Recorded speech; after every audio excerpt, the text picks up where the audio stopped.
training for the Friends of Sleeping Bear Dunes. I'm Jerry Peterson. I'm the chair of the Friends, and I'm pleased to see so many of you here. We're taking up about 3 screens on Zoom already, so maybe there'll be some more joining us in a little while. I know there are many old hands here, people who've done this sort of thing before, but I think there are also some new people who don't know that much about the Friends. So I thought I'd start by just saying a couple of things about the organization. We are a park partner organization. That means we actually operate under a charter from the National Park Service. We're a nonprofit corporation, a 501c3 organization, and our mission is to help the park protect resources and enhance the experiences of visitors. It's an all-volunteer organization. We don't have any employees. Everything that gets done from the goodness of the hearts of people like you. And we've got roughly 800 members. About 400 of those are active volunteers in one form or another, and the other 400 support us through their donations. The things that we do include things that are probably pretty well known to you: maintaining and operating the Heritage Trail. But some things that maybe not quite so well known either. We build trails in conjunction with the park. The recently finished Kettles Trail is one good example, and there are plans afoot for a new mountain bike trail. We have a major accessibility program that helps ensure that the park is available to people with physical challenges and disabilities, insofar as that is possible to do. We occasionally fund equipment and supplies for the park that they need badly and can't get in other ways. And we got programs like Yoga on the Beach, which starts, I think, in about a week, if you're inclined to do that. Our preventive search and rescue program helps keep people from going down the number 9 overlook and getting into other forms of difficulty. And we've got several information resources that we provide for visitors. Today's focus, though, is on the sort of things that you folks do.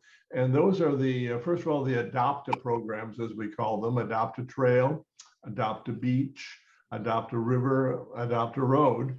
The Sleeping Bear Heritage Trail Ambassador Program, and some of our accessibility programs. So these are some of our most important and highest visibility programs, and they involve a fairly large number of volunteers. And of course, they do play directly to our mission to protect resources and heighten the visitor experiences. These are programs that are especially likely to bring you into contact with park visitors, especially if you wear one of our stylish orange vests, which we ask you to do when you're out working on the trail or the beach or whatever you do. It makes you recognizable, but it also it causes people to say, well, maybe that person can help me out. And we hope you will try to help them out. So you may get questions from people. You may encounter people with problems. You may come on an emergency situation somewhere. You could even see some wrongdoing on the park. So what do you do, right?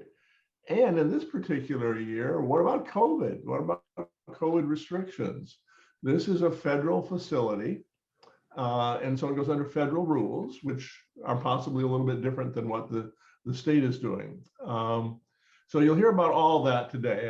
Today's agenda is designed to address these questions, and we're lucky to have Scott Tucker, the superintendent of the Sleeping Bear Dunes National Lakeshore, and Matt Mohrman, who is the volunteer coordinator with the Lakeshore.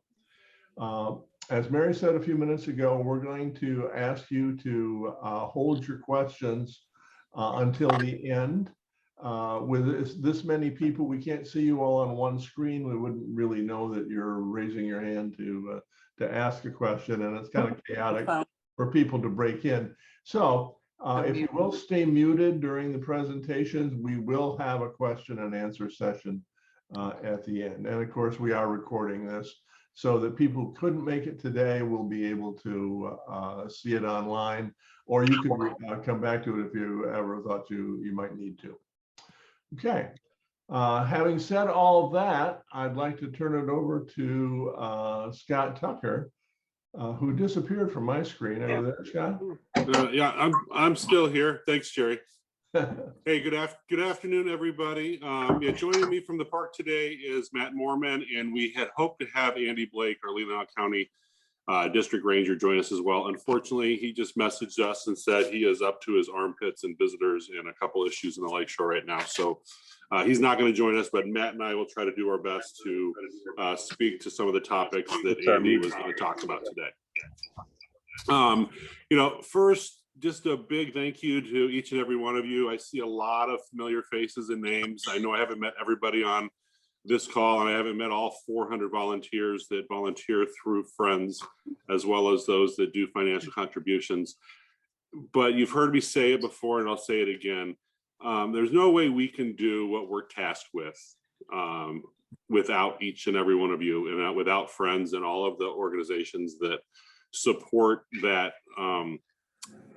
combined mission of, one, preserving Sleeping Bear for future generations, and two, letting people in. And so it's one of the trickiest challenges that's put forth in the federal government, the National Park Service. Preserve these places in perpetuity and let everybody come in and interact with these spaces. So how do we find that balance? You know, the balance weighs a little more on the preserve and protect. And so we're going to protect it, and we're going to find ways to get visitors to interact with it in an appropriate way, hopefully. And hopefully that interaction is sort of on their own terms. This last year, whoever, if someone could hit mute for me real quick, I'd appreciate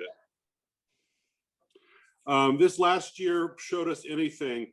They showed us that national parks, one of the reasons Sleeping Bear was created 50 years ago was to provide recreational opportunities. And this last year, Sleeping Bear did exactly that. So ironically, on the 50th anniversary and the year of COVID, Sleeping Bear had record visitation. We had over 1.7 million visitors make their way to the lakeshore. And we can honestly say there was not one positive case of COVID in a park employee or in a volunteer that acquired it while volunteering. I don't know if any volunteers acquired COVID in any other worlds, but we can say we were 100% successful in protecting and preserving our staff. And when I say our staff, I mean our volunteers as well. If we were talking, you know, a month ago, my COVID talk would be very different than what it is today. We all know the changing world that we're in. But as Jerry pointed out, we are federal property, as everyone knows. And so there's a couple key pieces that go with today's date. As of the beginning of June, I said beginning of June because I completely forgot what today's date is. As of June 4th or 5th, they all blend together this time of year. As of today, there is a federal mask mandate in any area of Sleeping Bear Dunes where a non-vaccinated person cannot maintain social distance. So I know that's a lot of words. So I'm going to break it down. Masks are not required anywhere, including buildings, of anybody who is fully vaccinated. If you are not fully vaccinated, masks are required in every federal building, every restroom, every outhouse, every structure, and anywhere in the lakeshore where social distancing cannot be maintained. a lot of words to say. If you're vaccinated, wear a mask still anywhere in the lakeshore that you can't maintain social distance. And if you are vaccinated, your choice. The federal government and Sleeping Bear staff will not ask any volunteer or staff person whether they're vaccinated, and we will not ask visitors as well. And so the position of the Department of Interior is very similar to the position of everybody, most places in the community. It is up to the visitor or the employee or the volunteer to abide by CDC guidance that matches with their current status. Masks are required by Coast Guard guidance on the Manitou Island Ferry. And so there is still mask mandates required for anyone traveling on public transportation. That is out of the CDC and the Coast Guard specifically for ferry travel. And so the Manitou Island Transit Ferry is considered public transportation. So any visitors going to and from the islands, no matter what their vaccination status is, are required to wear a mask. The position of the lakeshore still stands for, as we by CDC guidance, of 25% occupancy. And so that is both office space and public space. And so as an example, 25% occupancy is the reason why we are still limiting access to the Maritime Museum in Glen Haven, the blacksmith shop, and the cannery.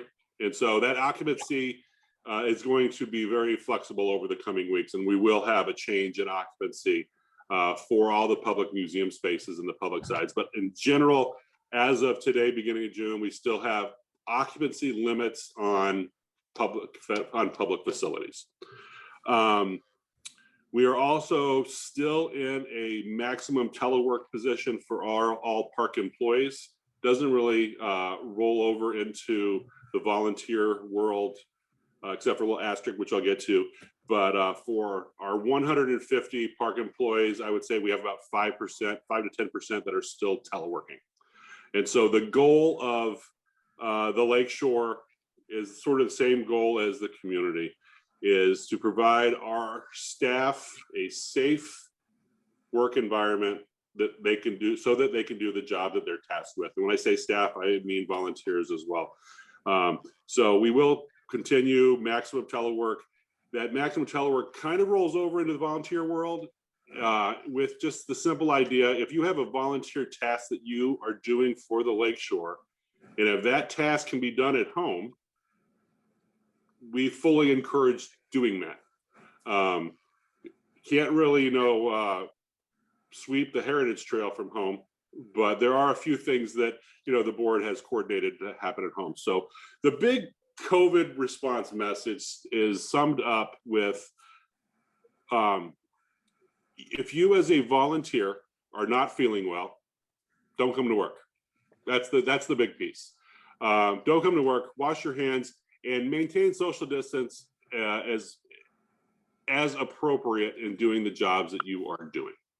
Whether you are riding in a cart to sweep the Heritage Trail, if you're hiking the beach, if you're in a kayak or a canoe doing a beach cleanup, maintain social distance, wear a mask if appropriate, and don't come to work if you're not feeling well. And lastly, is the next layer, which is we have hundreds of volunteers, 150 employees, and 1 million visitors coming in the next 3 months.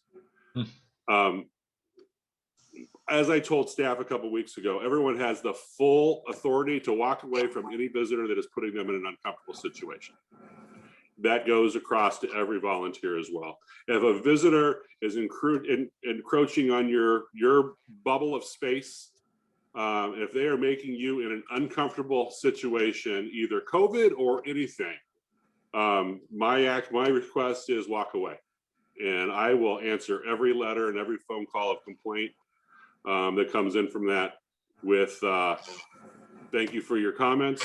Staff's health and safety come first in the Lakeshore. So COVID, very different. I would have given you a whole different speech a month ago, but today, luckily, I think we're in a good spot to move forward. As I said, visitation is through the roof last year, 1.7 million visitors. I was just looking at our numbers. May, these are tricky numbers to compare because, of course, we all know where we were in May of last year. Our May visitation was up 105% over last year. You might remember the park was also closed in May. In theory, our counters were still counting people that were here, but we are up 61% for calendar year 2021 right now. And we haven't hit the busy season. Every person, every newspaper report, everybody wants to talk to me about what visitation will be. I have no idea.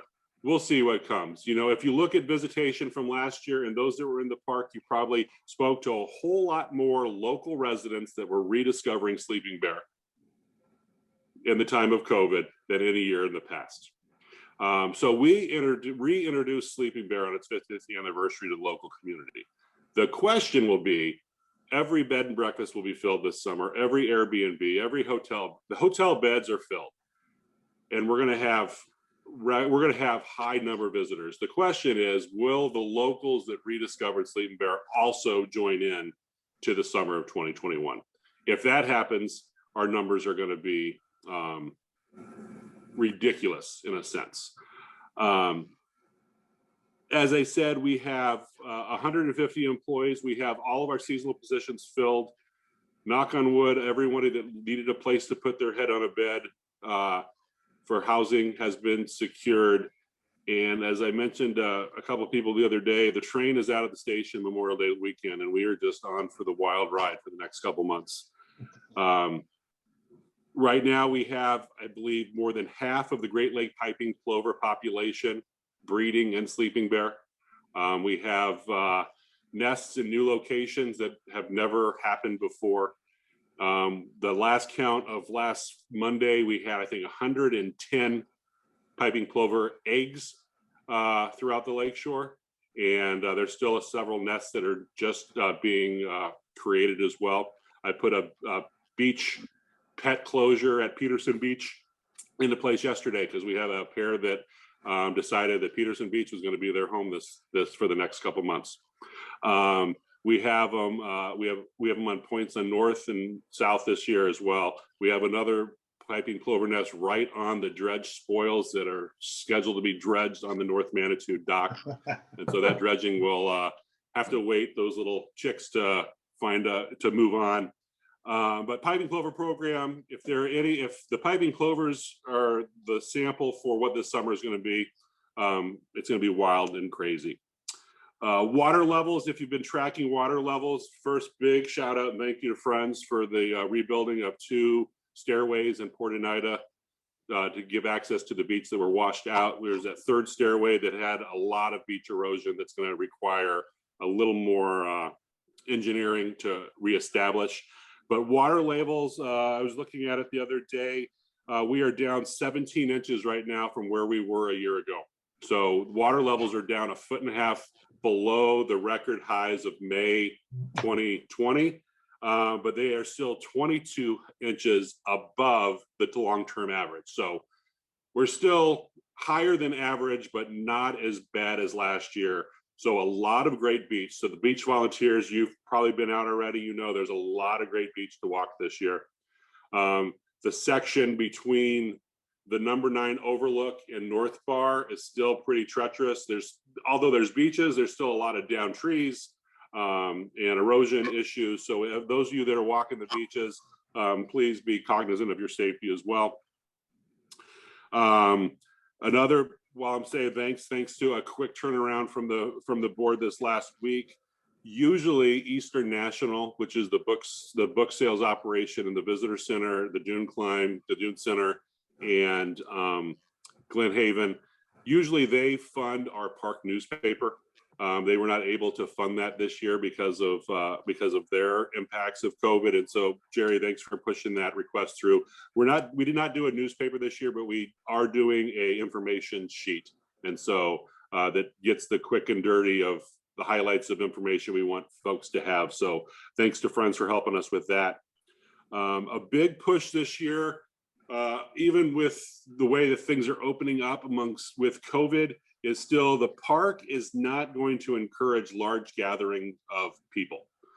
So we are still going to go with the foundation that we are going to do our piece to make sure COVID does not become the hot ticket topic of 2021. And so you will not see large interpretive programs. You will not see us inviting people to ranger walks and talks. The Port Oneida Fair is going to be done completely differently this year. So we will not have a 2-day weekend in August. Instead, we're going to have some mini things here and there. We're going to be doing a lot of pop-up programs with our education staff. Our mobile visitor center will be making pop-up locations, more of the idea of capturing visitors where they are rather than encouraging visitors to congregate. And so that's going to stick for the summer. I'm just looking down at my notes. You know, tourists are coming. The other thing that's coming this summer are ticks.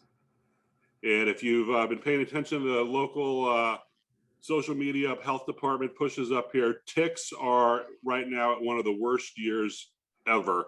The mild winter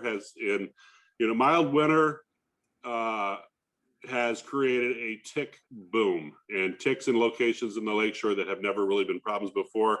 In the last week, I think I saw the report, just park staff. So our professional staff that are out in the field that know ticks, they know tick control, they know what they're supposed to do. We had 5 embedded ticks and probably 350 ticks pulled off of staff last week alone. Now add in a visitor that has no idea what a tick is and how to check for ticks and all those things. So my ask for every volunteer that is in the lakeshore this summer, do your tick checks anytime you have ventured off trail. Maybe it's only a 20-foot walk through some grass to the beach. Ticks are everywhere. And we did have we had 3 positive cases of Lyme disease in the lakeshore last summer on visitors that we know of. 1 from North Manitou Island and 2 from the mainland. Now, when I say positive, it's as far as we know of how they were reported through public health. But ticks are, honestly, ticks in my employees is a bigger concern for me right now than COVID in our employees. So that's the big safety piece. Otherwise, big park updates. It's gonna be a quiet year on park operations. Visitors are going to be everywhere. We're going to do our piece with our park core, taking care of the park. But big park projects are pretty slim down this year. If all goes well, we will contract a $1.5, $1.6 million project for a restoration project of the South Manitou Lighthouse Complex. That will probably contract this year, and work will happen for that next year. We did complete the raising of the South Manitou dock after it was damaged by high water last year. And as I mentioned with the plovers, we have a additional dock dredge project scheduled for North Manitou off of the permit that we've have from last year. And so that will happen more likely last week of July, first week of August. And that will really be dependent on the plover nest that is currently where we are going to dredge. So that's the big one. Other projects for the last month, we have had our carpentry staff from our Buildings and Utilities Division out on North Manitou Island, and they have been working on the foundations of half a dozen of the historic structures on North. They did roof work on the Bukalu Lodge this last week. We have a couple of big painting contracts coming up this summer. And the biggest project the park is doing really won't affect anything on the public side. We have a almost $2 million water project to replace the water system on the old Air Force Base and park housing in Empire. And so that 1950s Air Force Base, we're still working off the water system that was put in the 50s. So that is a internal operational rehab project of the water system that will put all the fire hydrants back into service, as well as fix numerous water issues to our park housing there in Empire. So those are the big projects. Otherwise, you know, we're going to manage by fire hose, unfortunately, like we normally do come summertime. Hopefully no fire hoses today. There is a red flag warning. So I'm going to sort of pause, maybe kick it over to Matt to talk a little bit about some of the things Andy was going to talk about, and answer some questions at the end. Everybody, my name is Matt. Can you guys hear me? Okay, Scott, you guys, can you hear me? Yes. Okay, excellent.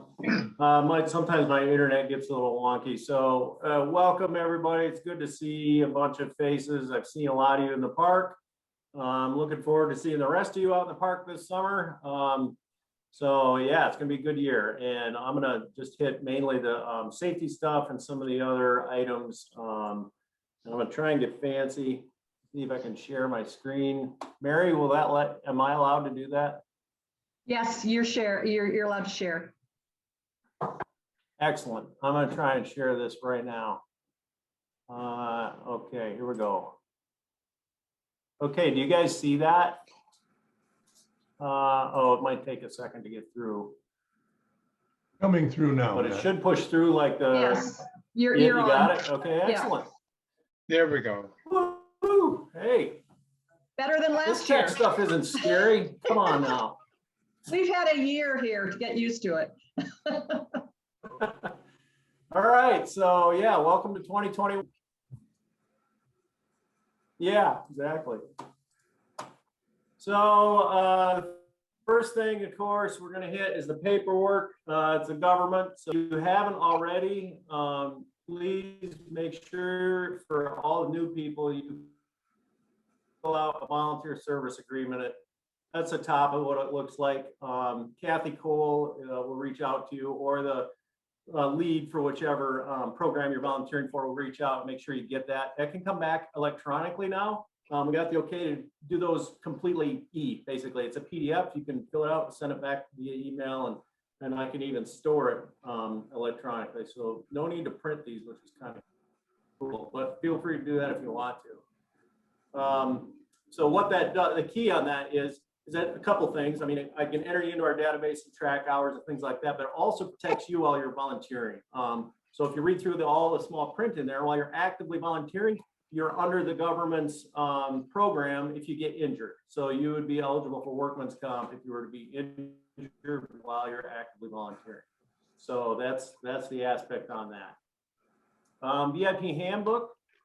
I noticed we have a 2020 link in the Friends page, so we'll make sure and get the new one in there. There's some new stats and a couple, it's mostly the same, but there's some new things in there. For all the new folks, that's a pretty good resource on like general NPS stuff, and then Sleeping Bear stuff, and then you know, specific volunteer information in there on how to volunteer here, what's, you know, expected and that kind of thing.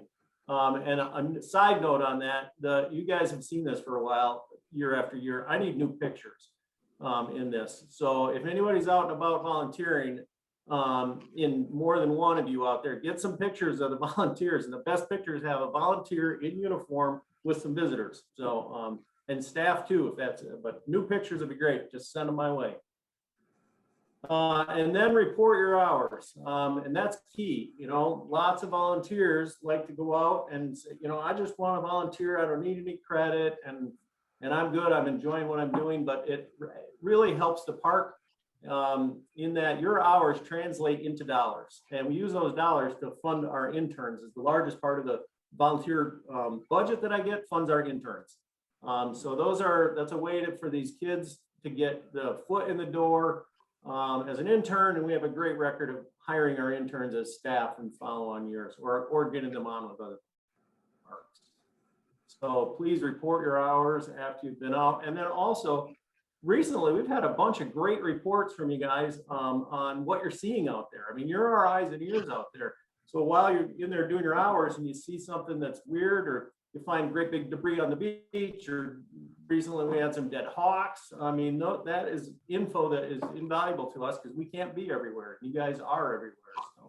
So definitely do those reports. So safety, that's the biggest thing we want to hit on. Operational risk management. If you guys, for the folks who have been around a few years, you've heard this, it's ORM. we've been hammering on that for quite a while now, and it's key. I mean, really, it's the biggest thing is just think about what you're doing before you do it. You know, look at the entire situation, figure out, is there any way to do it any safer? Have you mitigated all the risk possible, and then go ahead and do it, and then continue reassessing as you're working out there in the field. You know, today, if the wind's coming up and you're out in the woods trying to do something, and oh, now it's really, really windy. Well, maybe we should just stop and back off and call it a day, you know, or it's getting too hot, you're getting dehydrated. Those are all reassessments as you go throughout the day to say, you know, to keep yourself safe while you're out there. And that's rolls right into being situationally aware. Just kind of watch everything going around you. Look out for each other, look out for our visitors, and try to not get into that tunnel vision, too focused on the task where you're not seeing what's going on around you. And that a big one there is, you know, on the Heritage Trail with the bikes, or for, you know, mowing or whatever, we really work hard at trying to have safety riders and keep an eye on everything going on around us. So that's big there. PPE is personal protective equipment. So that's everything from, you know, a hard hat and hearing protection and gloves and chaps if you're chainsawing, but that also goes right down to sunscreen and water if you're outside in weather like this, you know. So take all precautions with all your personal protective equipment and make sure you know, have it and use it. So the most dangerous thing, so we do all sorts of dangerous things here as far as re-roofing and driving bulldozers, pushing sand around up on number 9. But the most dangerous thing we do as far as stats go is getting in a car and driving. And so really remember, I try and hammer that one home, because by stats, that's where you're going to get injured. If you're going to get injured, is in your car. So, you know, turn the phone off and just be safe while you're driving out there. And especially out in the park, it's so crazy. I mean, you know, coming through Glen Arbor, if you need to be somewhere, add an extra 10 to 15 minutes to get there, because you'll need it. And then the last thing, if you do come across a situation where you need to, don't hesitate to call 911. That's what the dispatch is there for. They dispatch everybody. Leelanau and Benzie both dispatch our rangers, the fire, and the sheriffs, and the state police for that matter. So just call 911, report what you got. And with that kind of goes to what they're going to need is the location mainly. So if you're out, you know, on hiking or maybe even along the Heritage Trail, just kind of keep an eye on where you are so you can give them good directions on how to find you, because the sooner they can get there, the better, obviously. So they need to know where you are. So, you know, try and keep the mile markers in mind as you're going along the Heritage Trail. If you're out on one of the longer trails, especially maybe flat plains, it's a little complicated down there. Have an idea, you know, as you're walking along and just looking at trees and stuff, think about, well, hey, what if I had to call 911 right now? What would I tell them? How would they find me? Because you never know, you might come across somebody that needs help, you know, on the next corner. So it's good to run those situations through your head and, you know, kind of think about them ahead of time. So visitor interactions. Thanks, Jerry, for wearing your vest, by the way, today. They're looking good there. And so the back of our vests, the back of those orange vests, we thought pretty hard and long on what to put back there. You know, should it be Sleeping Bear Dunes Volunteer or something else? But we chose Ambassador because that conveys what we want our volunteers to be, you know, be a representative of the park in a positive light. And even if you're maybe giving an educational message to somebody with a dog off leash or something like that, we always want it to be, you know, in a positive as possible that you can be. So just try to be an ambassador. And we had, on a side note, we had one of our volunteers worked with the Foreign Service, and he said, I never made ambassador, so is general consul enough? And I said, no, you've got to be an ambassador. So that's the way it goes. As far as knowing the resource, you know, you're going to get stumped. There's no, once a week down here, somebody asked me something I don't know. So, you know, you just do your best and don't be afraid to say, I don't know, but you can also have some maps, the visitor guide, the one-pager visitor guide with you, the Junior Ranger books, if you want to throw some of those in your pack. And then if you get stumped, you can tell them, well, you know, I don't know the answer to that, but the next time I see you, I will. And then you look it up and figure it out from there. And those can be grabbed at the, you can just stop into the visitor center and let them know, hey, I'm a volunteer. I want to grab some maps and visitor guide, or at the cannery, or right here at Warner too, where I am. I always keep a stash of that stuff. So if you're on the trail, Heritage Trail, or driving down to the beach, you can just stop in and I can load you up with that stuff. Next one, that's pretty self-explanatory, but it really helps. You know, so it goes a long way just to smile at them and greet the visitor and just interact with them. And it really can go a long way. Even if you're gonna, and that's what the next one, give them something, some type of educational contact. So that's what we call, that's the fancy language for, you know, telling somebody to put their dog on a leash, basically, or something like that.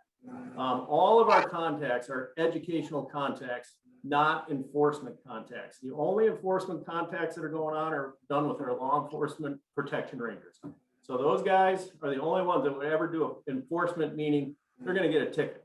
We're all, me and everyone else on this call is doing educational contacts, which means you're just trying to tell them what the rules are, gain compliance, and then, you know, get the best outcome by educating the visitors. And you'll see, if you haven't already, a lot of you already have because you're, you know, old hands at this, but when you were in that vest and you're out there on the trail or walking the beach, you will see people change their behavior as soon as they see you. They'll leash up their dogs. They'll be picking up all their trash. The kids will run over and give you stuff to put in your trash bag.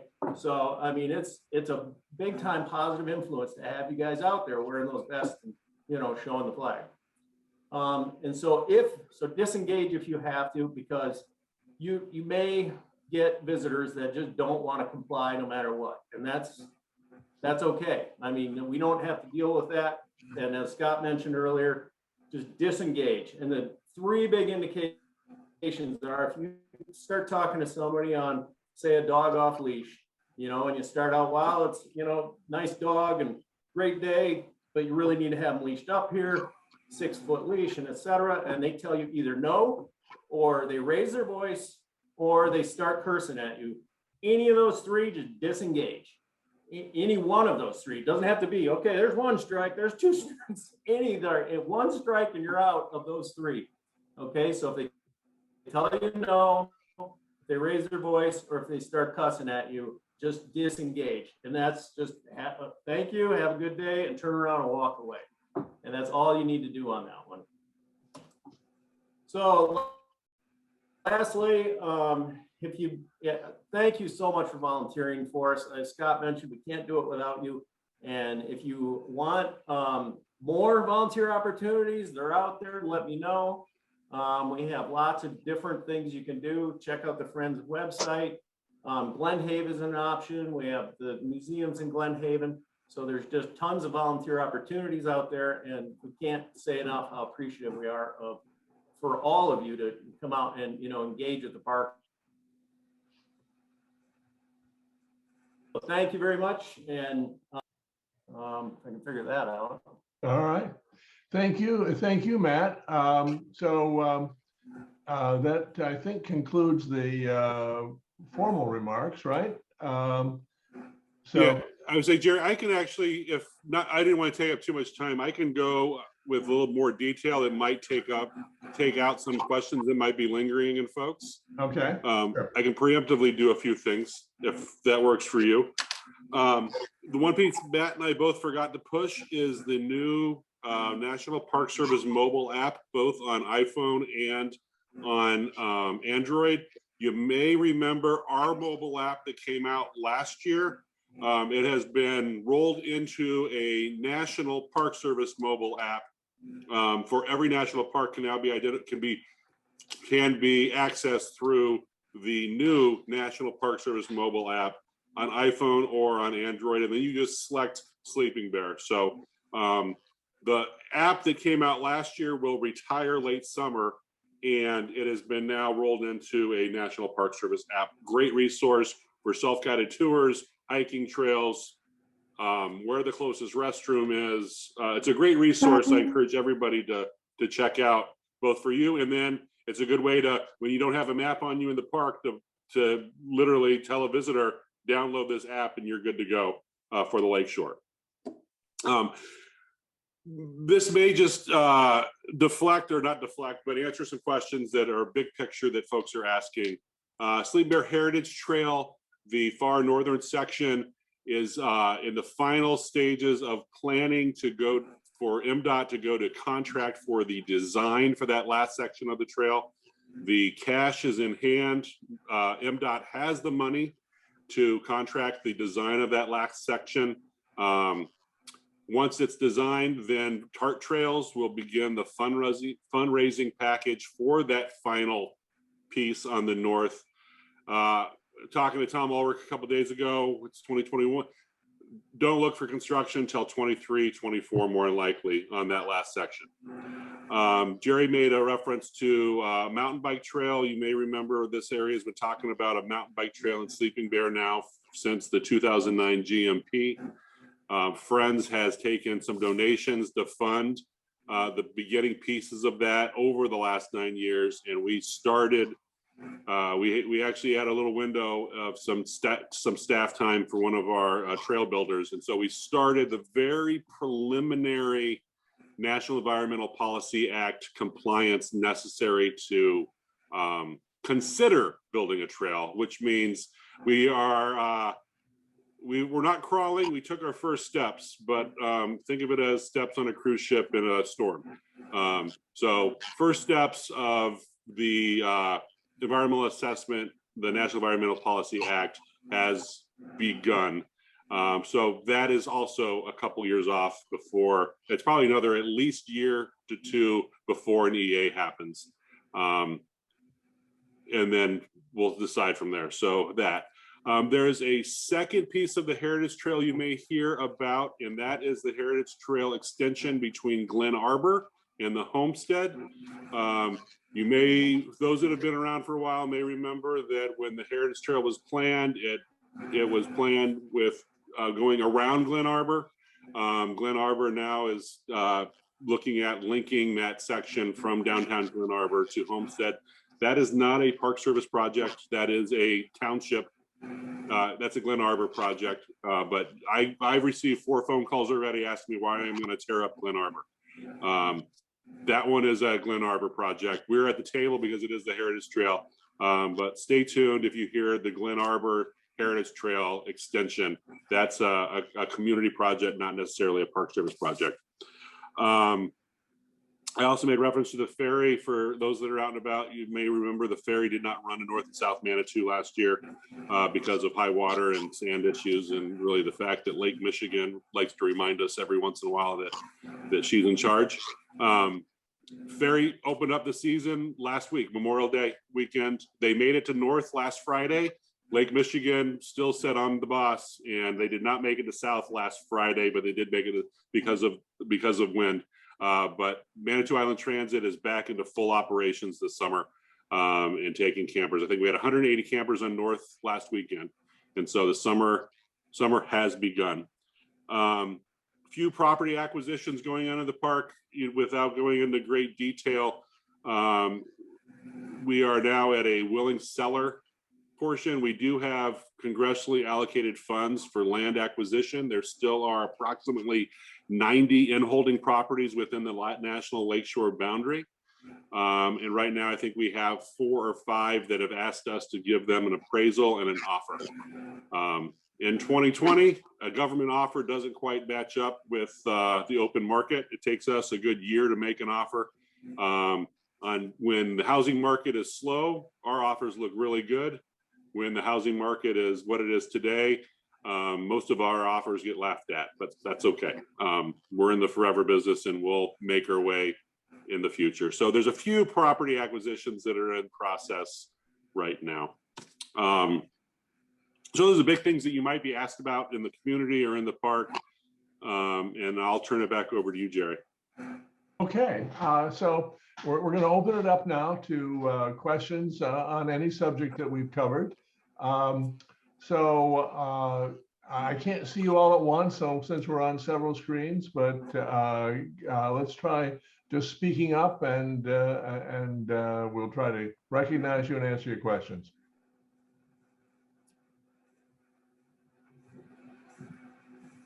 No questions? Gary? Yeah, go ahead, Marcy. So, Hi, I have two questions. One has to do with the climb from the beach, the dune, you know, the big dune climb to the lake. And a lot of people walk around to the museum, Coast Guard Museum. So is the trail along the coast there, is it open? Because last year the water was so high you couldn't do that trail. Yes, You know where I mean? Yeah, so that's a great thing. So this year with Lake Michigan down 17 inches over last year, there is beach. There are a few hazards of trees and things, especially on the between North Bar and the number 9 overlook, but around Sleeping Bear Point is there is a beach to walk. Okay. And my other question had to do with, are there any updates on the Sleeping Bear Inn?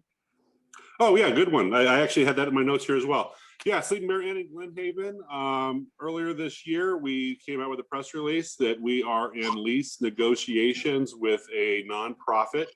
That nonprofit is in the process of doing fundraising for approximately $1.7 million to restore the inn. And that will we will lease that property to the nonprofit for anywhere from 40 to 60 years for them to resurrect the Sleeping Bear Inn as a inn in the lakeshore. Fun fact, when that does happen, the Sleeping Bear Inn will be the oldest inn operating in the national park system. Wow. That 1857 sign on it, kind of tricky. If that was when they sort of sunk the first board. By 1867, it was an active inn. That trumps every national park lodge in the country. Interesting. Okay. All right. Anyone else? I'll try to scan the screens here and look for him. Ruthie, you have a question about being a new volunteer and what are my next steps? If you volunteered on the Friends website, you will be contacted by Kathy Cole, who will send you the information that you need. You'll need to fill out a volunteer form for the park, but we'll be contacting you for that. Thank you. Paul Gottschalk has a question. Are there any plans for the Kentucky Inn? Yeah, good question, Paul. The Kentucky Inn has been identified as a possible adaptive reuse, and so adaptive reuse is what is being done with the Sleeping Bear Inn. Once we get our process and get the Sleeping Bear Inn done, and we learn what we're doing and we move forward, the Kentucky Inn is one that has been identified as well as a possible park property that could be leased back to a local, that could be leased back into a anything in a sense, as long as it is historically appropriate. Question? I have a question. Is that JWP? Go ahead. Do I understand that the campgrounds reservations are filled basically through August? You are spot on. Yeah, campground reservations, there's a few here and there. They go on reservation 6 months in advance. But so yes, the short answer is all sites have been reserved for the most part, but they open up every day with someone canceling or changing their plan. So there's always a chance every couple of days for 1 or 2 slots. Sure. Scott, while I'm on, would you address drones, please? Sure, drones are pretty. Drones are right up there with dogs on leashes in the lakeshore. So drones, it is national policy. Drones are illegal to operate, launch, or land on federal property. So it is illegal to launch a drone, control a drone, or land a drone on any federal property in the lakeshore. And on enforcement on that, as a PSAR volunteer up there, I can't enforce it, but I can approach them and say, do you realize what the fine is for flying a drone over government property? Correct, correct. And so that gets into that enforcement versus information. Hey, did you know drone usage in national parks is illegal? And I need to and see where that conversation goes.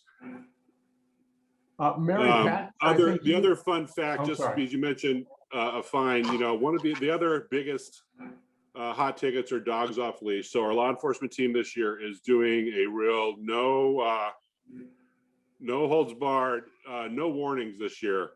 Anytime our law enforcement rangers are coming across dogs off leash or inappropriate places, they are not giving warnings, they are giving fines.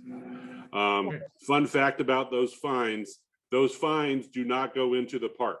Every ticket that a law enforcement ranger issues, that fund goes into the US Treasury. And so follow-up conversations that we're writing tickets either for any ticket that we write is not to increase the amount of money we have in the lakeshore. That goes directly to the US Treasury. Okay, Mary Patton, I believe you had a question.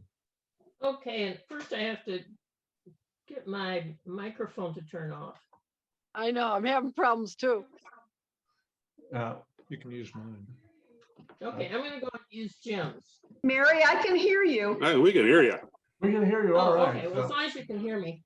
Go ahead. What is the policy on people taking rocks from the beaches? Sometimes somebody will be out there and, oh, my nursery school class just loves it when I bring all these in so we can paint them.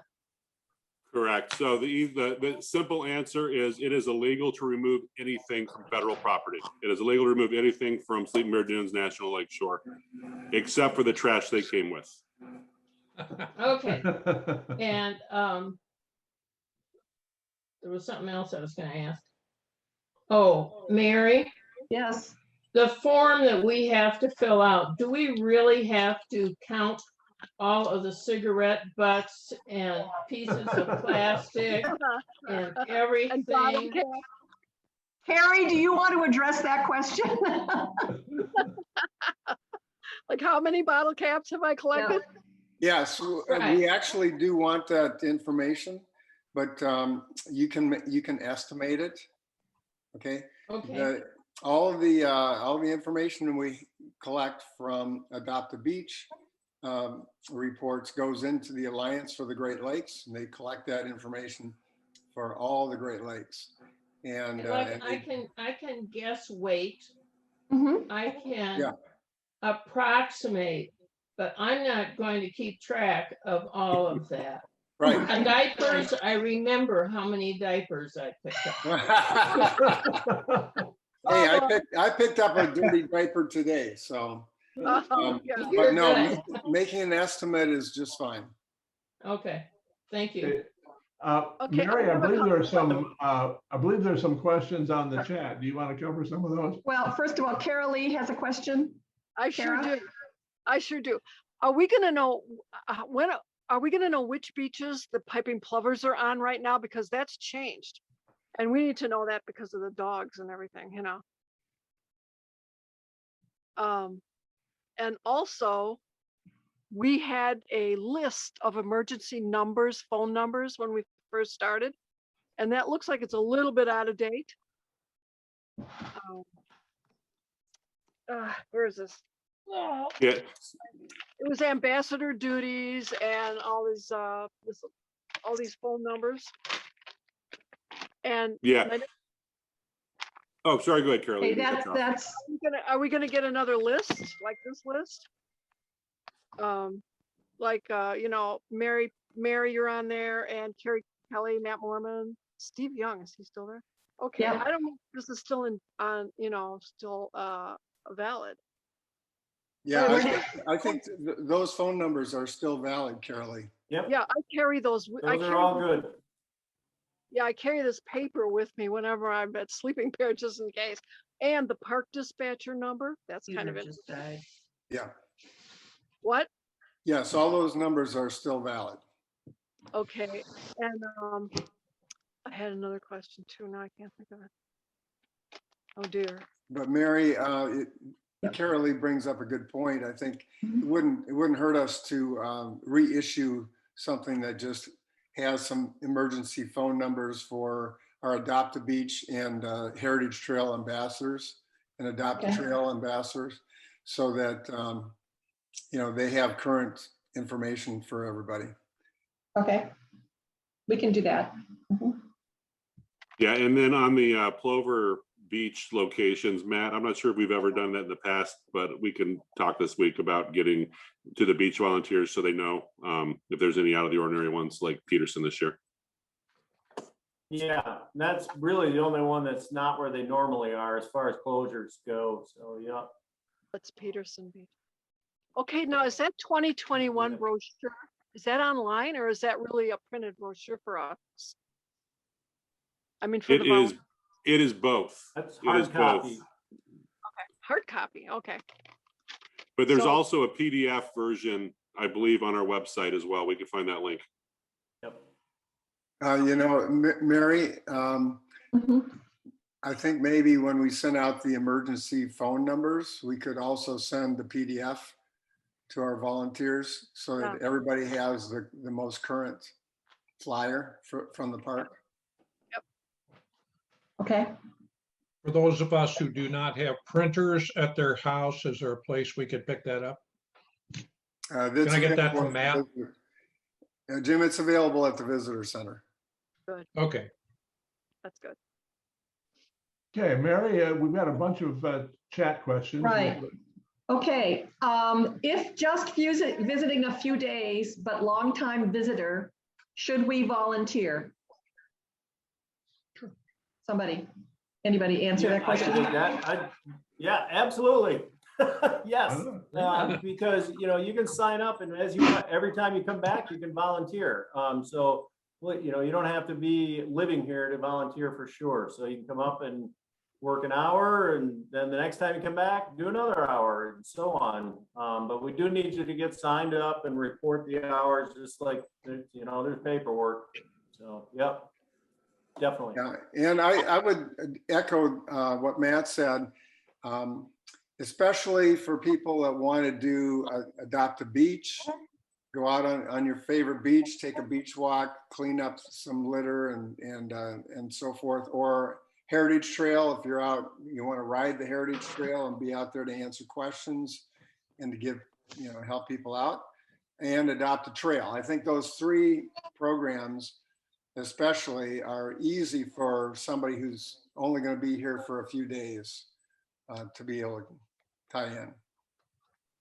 I noticed that Jen Root just posted a little notice that says that on the Friends website, she's going to make sure we have access to the various materials we've been talking about, the brochures and the phone number sheets and so on. So that's on the Friends website under volunteer, and then there's a pick for staff. You're all staff. So if you look there, we'll make sure we've got those things listed there.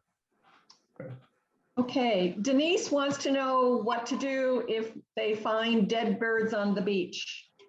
Matt, my comment is be sure you report it in your hours report in the comments. When I read that, then I contact Matt. But Matt, what do you want them to do when they find the dead bird? Yep, that's exactly what we want. And because if we want you to leave it there, if you find a whole bunch, you could call and let us know. Because as fall goes on, or as summer goes on, with the water this level, with a lot of beach, likely in August, probably mid to late August, we'll start getting a bunch of birds washing up again this year, just looking at historic trends. So if you find a whole bunch, it's worth a call. Otherwise, if you found a few, put them in your report. Mary will forward it to me, and then I forward all that info on to what we call the Bot Squad. That's a group of volunteers that work on the avian botulism issue that's going on. We have the longest running study in the Great Lakes. Sleeping Bear Dunes beaches are walked every single week, starting in July by volunteers in the Bot Squad. and they'll find them, they'll ID them, GPS them, and then bury them back off in the dune grass area, and then report all that on an AMBL, which is the database for it. And so that's how we know these trends from all these previous years. So short answer, just leave them. And if you find a whole bunch, let us know. Yeah, I'd like to add to that. If any of you are interested in volunteering for the Bot Squad, we have about 3 or 4 transects that we need new volunteers. So if you're interested, contact Matt or myself, or register on our website. But we are looking for like 3 or 4 volunteers for transects that are where we don't have volunteers this year. Jana has a question. Can you briefly review how to complete the volunteer service form in regard to what should be entered into the most likely to find boxes? Jana, if you're still with us, can you explain what you're talking about? Yes, thanks. I just wanted to verify, so like under the most likely find items, and I think this was already addressed perhaps when it says cigarette butts, you want to count there. Okay. Yes. Yeah. We answered. Yeah, I think an estimate. Yeah. Okay. Thank you. Good guess. Yep. Okay, Diane and Mark want to know, if we have filled out a volunteer form in a past year, do we need to do it again, Matt? Nope, as long as I have it, which hopefully I do. The only way you would have to do it again is if you happen to fill one out and for whatever reason didn't volunteer that year, then if I don't have hours associated with a form in a year, then that form gets shredded. So otherwise, if you filled it out and reported hours, then you're good to go. Catherine, can we do any signage about taking stones from the beach? Signage is a tricky one. Mainly because anybody that knows our signs don't work. So, and the second we put up a sign, then we have to maintain the sign, then we have to ask friends to pay for that sign. So our best effort with that is just one-on-one educational contacts. Sherry says, edible fruits and mushrooms can still be taken according to park estimated limits, yes or no? Yes. Okay. Yeah, consumables, if you go to our park compendium page, which we could easily send out to everybody, it's off of our webpage, lists quantities and amounts of anything that can be harvested. And typically there are all things that you can harvest: apples, mushrooms, fruit.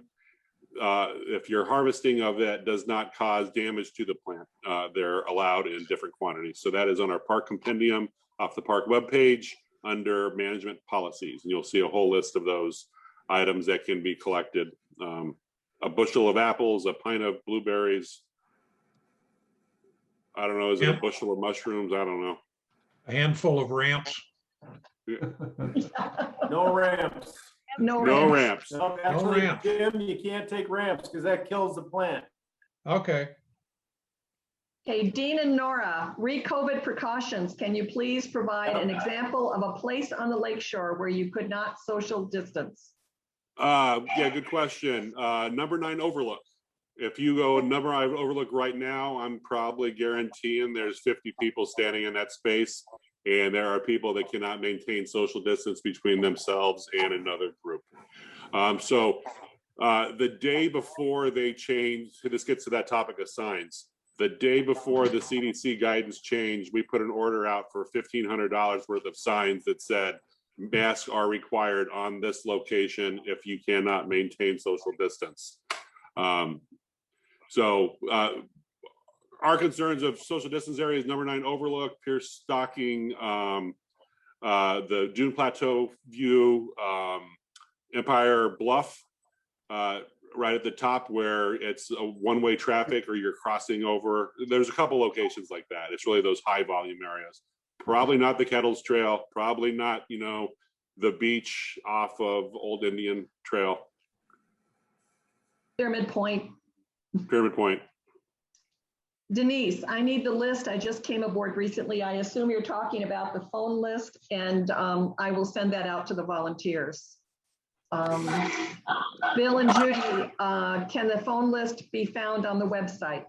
You're talking about the Friends website, and I think Jerry said that Jen is going to post something. Is that correct? Jen will make sure it's there. It may take a day or two. Judith Case, I believe Scott said it is illegal to remove anything from Sleeping Bear Dunes Lakeshore, but I thought certain things could be sustainably harvested, like a limited number of morels. Is that not the case? I think you just answered that, Scott, but. Yeah, I stand corrected. Thank you. Okay, Jen Root, tools like the visitor booklet and other tools for volunteers will be updated on the staff page on our website. Marcy, is Esh Beach closed this season for road repair? Oh, good question. So Benzie County Road Commission will be repairing, repaving, widening Esh Road. I have not gotten a work date for when they're doing it. More than likely, it's going to get pushed to the fall is what it sounds like. But when they do mobilize, Esh Road will be closed. But we do not have that date yet. Gail Martinelli, in addition to no first warnings for dogs off leash, will there be increased surveillance for leash compliance at beaches? Thank you. I think you answered that question, Scott.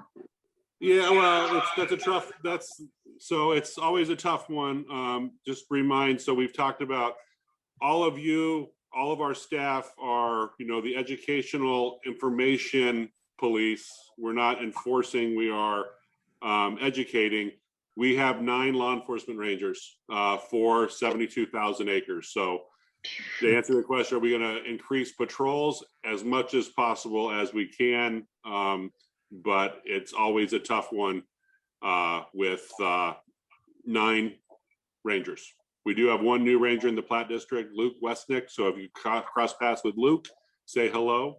And one of our law enforcement rangers in the Leelanau district, Micah Weber, just had a little baby boy, and so he's off enjoying being a dad until after the 4th of July. Susan says, why are bike trail ambassadors not required to wear helmets? Shouldn't we set an example? Of course we should. And every year we send out a reminder to ambassadors to put on helmets, and I will be doing that again this year. Yeah, and I'll chime in. Let me chime in on that too, Mary, because we definitely want to set the example. So I know it's it's improbable, if not impossible, for bikes to stop at stop signs, but our ambassador bikes need to stop at stop signs and wear helmets and move to the right when you're stopped and follow all of the etiquette protocols out there. And like you mentioned, be a good example. So yes, thank you. Okay. Paul Gottschalk, are there plans to also use First Nation names on park trails and sites? I think I heard the question as, are there plans of changing any names or using native names on any future trails or sites? So any current trails, there's no conversations of renaming anything within the lakeshore. And new trails, there's no new trails that we're contemplating right now. That does not mean that we would not consider a native name if we did come to a new trail.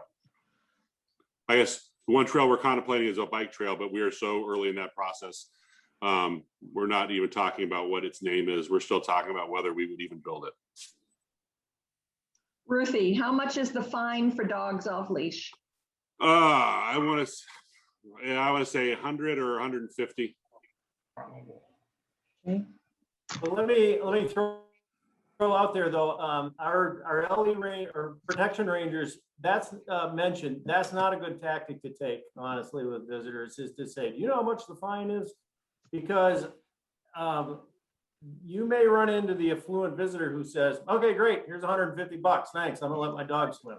So that's the tactic, is that's the rule, and here's why the rule's in effect. So that I would stay away from, do you know how much the fine is? Yeah, okay. Will 669 be only partially closed at any one time? This is Bohemian Road. Supposedly, someone here might know better than I. They were supposed to have paved it on Friday. I haven't been I over wasn't there. over there. I don't know if they did or not. So when they were going to repave Bohemian Road, it was going to be one-way traffic. They weren't going to shut it down, and it was supposed to happen yesterday. Okay. I don't know if anybody's been over there. I have not. Bert might come over. Does anyone else have any questions? For 3 weekends, I don't get to see him. I get a little bummed. Okay, Jerry, back to you. No worries. All right. I have a question. Jim, you have a question? I do. Are you contemplating a watercraft count on the Platte River again this year? They don't respond. Yes. Yeah, we'll do our river counts on the Platte and on the Crystal. And then we are also, hopefully, I think we have funded, we haven't got confirmation yet, a redo of the visitor study we did 8 years ago on the Crystal and on the Platte. Okay. Okay. Anybody else? Jim? Another one? No? All right. Well, thank you, everyone. Just a couple things in closing. First of all, some of the programs are going to have follow-on sessions, and the team leader for whichever accessibility or Adopt a Beach or whatever should be contacting those volunteers with what the follow-on sessions are going to be.